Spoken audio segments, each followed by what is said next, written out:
So I would like to start with thanking all of you. Thank you for taking time out of your busy schedule to join us tonight to listen to stories of immigrants like me and to support green card voices. Tonight's theme is about lifting up voices. It's about green card voices' role in creating space for those voices to be heard. Tonight is also about the role that all of you play in supporting that vision. As I was reflecting on tonight's theme, a quote by Steve Jobs came to my mind. He said, "You can only connect the dots when you look backwards." And as I looked back on my dots, it led me to the people who encouraged me to raise my voice and to raise my dreams.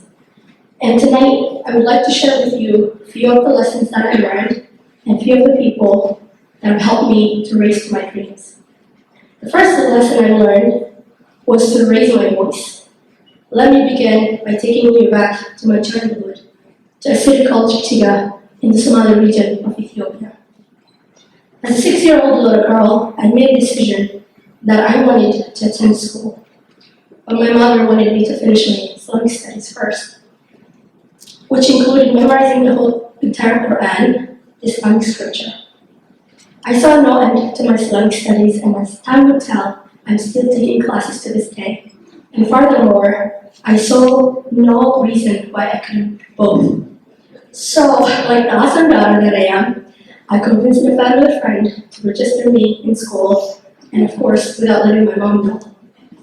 So you might be wondering how I was able to convince her at such a young age. I simply wore her down. I kept going to her house, and I kept asking her to register me in school. And finally she agreed, and in return, I agreed that I would leave her alone. And the following school year, I started first grade. But the weeks leading up to my first grade, I asked money from my mom to buy snacks, and I would use that money to buy books. And by the time the school year came around, I had all the supplies that I needed. I was prepared, so how could my mom say no? So I went to her, and of course she said no. And I brought out all the tools in my toolbox, which included begging, crying, guilt tripping, pretending to be mad, reasoning, and making a lot of promises. And finally, my mom agreed to let me attend school. And that was when I learned that if I wanted something, I had to raise my voice. The second lesson that I learned was to accept myself and embrace my uniqueness. Somali people say, people are like 5 fingers, no two are alike. And from a very young age, my mom taught me that it was okay to be myself, that it was okay to be curious, that it was okay to have dreams, that it was okay to be a little weird. And boy, was I a weird child. For example, one day, I got 2 rocks and a charcoal. I wanted to see how many small pieces I could break the charcoal into. My mom saw me sit outside in the sun for what seemed like hours. She asked me what I was doing, and I told her what I was up to. She looked at me, she probably knew what kind of weird child I was, and said, "Let me know what you find out." That was my mom's way of teaching me to embrace all aspects of my personality, including my curiosity and relentless drive to learn. The third lesson that I learned was that to remember those who sacrificed so that I could raise my voice. On my first year of college, I was working in the medical device industry, and I got an opportunity to go to graduate school with a Fulbright scholarship. Being able to get my master's was not only a dream, but a lifetime opportunity for me and for my family. The only problem was that I had to become a full-time student, and the classes were held during the day.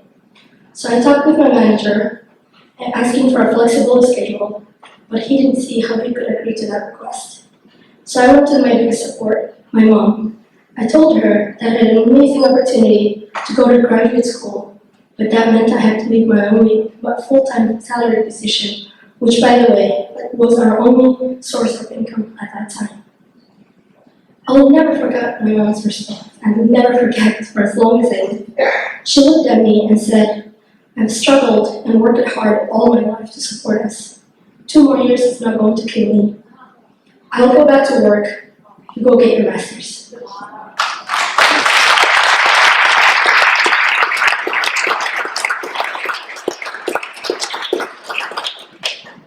And you can't see, but that's a picture of my mom at my graduation. And I got my master's.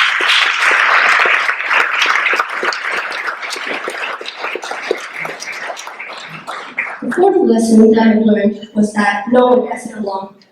There are heroes and heroines behind us, willing to help us to make our dreams into reality and to have our voices heard.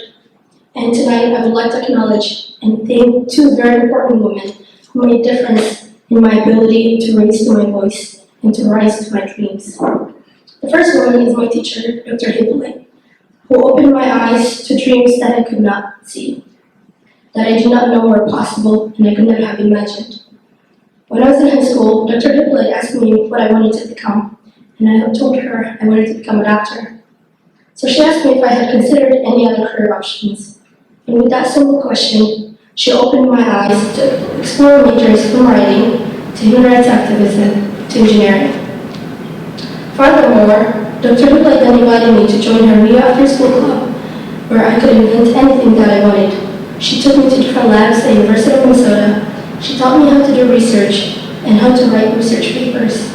She opened my eyes to the world of STEM, particularly to the world of medical devices. She opened my eyes to the endless possibilities in this world and to the many different ways that we could make a difference and contribute to humanity.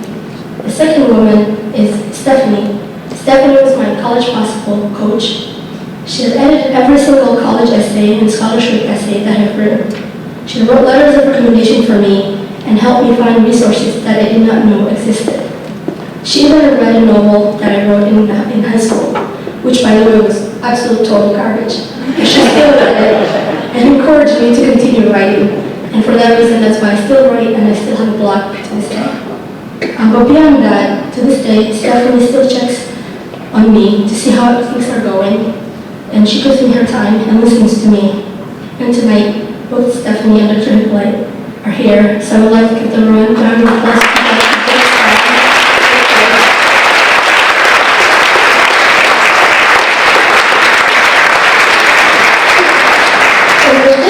The final lesson I would like to share with you that I have learned was to help uplift all voices, especially those that are missing from the dominant narrative.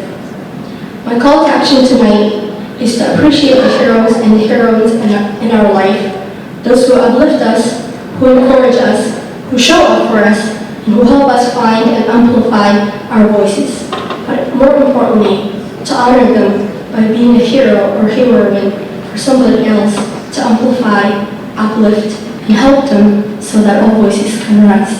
Thank you.